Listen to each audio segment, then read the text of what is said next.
আপনাদের মতো ইউজারদের কাছে প্রমাণিত স্যামসাং S26 সিরিজের কিছু খারাপ দিক রয়েছে, আর এই কথাগুলো আজ পর্যন্ত আপনাদেরকে কেউ বলে নাই। আবে সালে।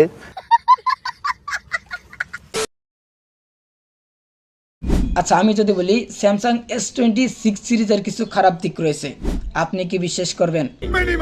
ভাই, আপনি বিশ্বাস করেন অথবা না করেন, এটাই সত্যি। আর এই কথাগুলো আজ পর্যন্ত আপনাদেরকে কেউ বলে নাই। আর এই খারাপ দিকগুলো যে শুধু ফোন দেখেই বিবেচনা করা হয়েছে তা নয়, আপনাদের মতো ইউজারদের কাছে প্রমাণিত যে স্যামসাং S26 সিরিজের কিছু গুরুত্বপূর্ণ খারাপ দিক রয়েছে, যা আপনাদের অবশ্যই জানা দরকার।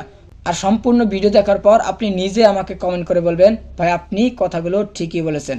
অতএব চলুন ভিডিওটি শুরু করি।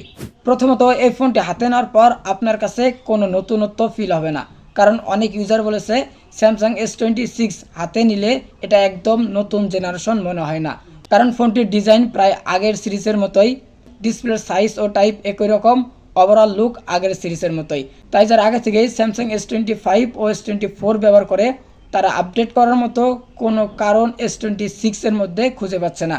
মানে পুরাতন ফোন থাকলে আপডেট করার মতো কোনো বিশেষ কারণ স্যামসাং S26 এর মধ্যে নাই।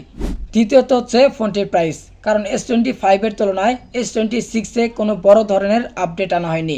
ফোনটির সাইজ হুবহুব একই S25 এর মতো, ক্যামেরাতেও কোনো বড় ধরনের পরিবর্তন নেই, এমনকি প্রসেসর, ব্যাটারি ও চার্জিং সিস্টেমেও কোনো আপডেট করা হয়নি। বাট S25 এর তুলনায় S26 এর প্রাইস অনেক বেশি রাখা হয়েছে। অতএব এত টাকা দিয়ে কেনই বা ইউজাররা এই ছোটোখাটো আপডেট নিতে যাবে? এরপর বর্তমানে অন্যান্য ব্র্যান্ডরা ব্যাটারির দিক দিয়ে প্রতিযোগিতা শুরু করছে, আর স্যামসাং সেই 3 বছর ধরে একই ব্যাটারি বারবার ব্যবহার করে আসছে। ভাই, এটা একটা ফ্ল্যাগশিপ লেভেলের ফোন, মানুষ তো আশা করবেই এই ফোনটিতে গেমিং করতে, হেভি ইউজ করতে।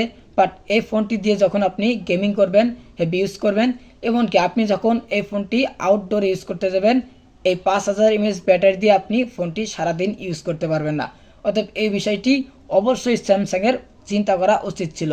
আপাতত 6 থেকে 7000 mAh ব্যাটারি এই ফোনটিতে দেওয়া উচিত ছিল স্যামসাংয়ের। এরপর ফোনটির চার্জিং সিস্টেম নিয়েও ইউজারদের কমপ্লেন রয়েছে, কারণ বর্তমানে অন্যান্য ব্র্যান্ড 80, 100 এমনকি 120 ওয়াটের চার্জারও প্রোভাইড করতেছে। বাট স্যামসাং এখনও 25 থেকে 45 ওয়াটের মধ্যেই সীমাবদ্ধ, যার কারণে গেমিং এবং হেভি ইউজারদের ফোনটিকে ফুল চার্জ করার জন্য অপেক্ষা করতে হবে। ফোনটির ইউআই নিয়ে কোনো সমস্যা নেই, বাট ফোনটিতে আপনি অনেক প্রি ইনস্টল অ্যাপস পেয়ে যাবেন, এমনকি আপনি অনেক ডুপ্লিকেট অ্যাপসও এই ফোনটিতে পেয়ে যাবেন। ভাই, এত দামি একটা ফোনে আপাতত এই প্রি ইনস্টল অ্যাপসগুলো ইউজাররা আশা করে না। এমনকি এই ফোনটি যখন আপনি প্রথমবার সেট আপ করতে যাবেন, এখানে আপনি অনেক বেশি অপশন পেয়ে যাবেন, যা নতুনদের জন্য একটু জটিল মনে হতে পারে। এরপর ইউজারদের কাছে সবচেয়ে বেশি খারাপ দিক যেটা মনে হয়েছে সেটা হচ্ছে ফোনটির ব্যাক ডিজাইন। ফোনটির ব্যাক ডিজাইনে কোনো বিশেষ কিছু পরিবর্তন করা হয়নি। যতটুকু পরিবর্তন করা হয়েছে মানে ক্যামেরা মডিউলে একটু পরিবর্তন করা হয়েছে, যা ইউজারদের কাছে স্পেশাল মনে হয়নি। এমনকি এই পরিবর্তন করার কারণে ইউজাররা একটু সমস্যায় পড়তে পারে, কারণ ক্যামেরা মডিউল উঁচু করার কারণে ফোনটিকে ব্যালেন্সভাবে রাখা যাবে না। তবে আমি আপনাদের জন্য উদাহরণস্বরূপ একটা S26 এর ব্যাক ডিজাইন তৈরি করেছি। ডিজাইনটা দেখে কেমন লাগবে অবশ্যই কমেন্টে বলে যাবেন। আবে সালে। এখন মেন কথা হচ্ছে, আমি বলতেছি না যে এই ফোনটি আসলে ভালো না বা আপনারা এই ফোনটি ক্রয় করবেন না।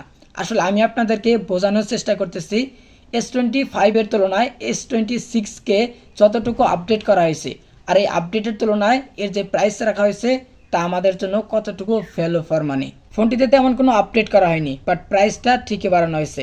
তো এই ফোনটিতে যদি কিছু আপডেট করতো, যেমন ফোনটির ডিজাইনটা একটু ইউনিক করতে পারতো, ফোনটির ডিসপ্লেটা একটু আপডেট করতে পারতো, বিশেষ করে ডিসপ্লেটিতে 144 আওয়ার্স রিফ্রেশ রেট দিতে পারতো, এমনকি ফোনটির ব্যাটারি এবং চার্জিং সিস্টেমটা যদি একটু আপডেট করতো, তাহলে এই ফোনটা যেমন ইউজারদের কাছে স্পেশাল মনে হতো, ঠিক তখন আমাদের জন্য ভ্যালু ফর মানি হতো। আশা করি বুঝতে পারছেন। ভিডিওটি ভালো লাগলে অবশ্যই লাইক করবেন। আল্লাহ হাফেজ।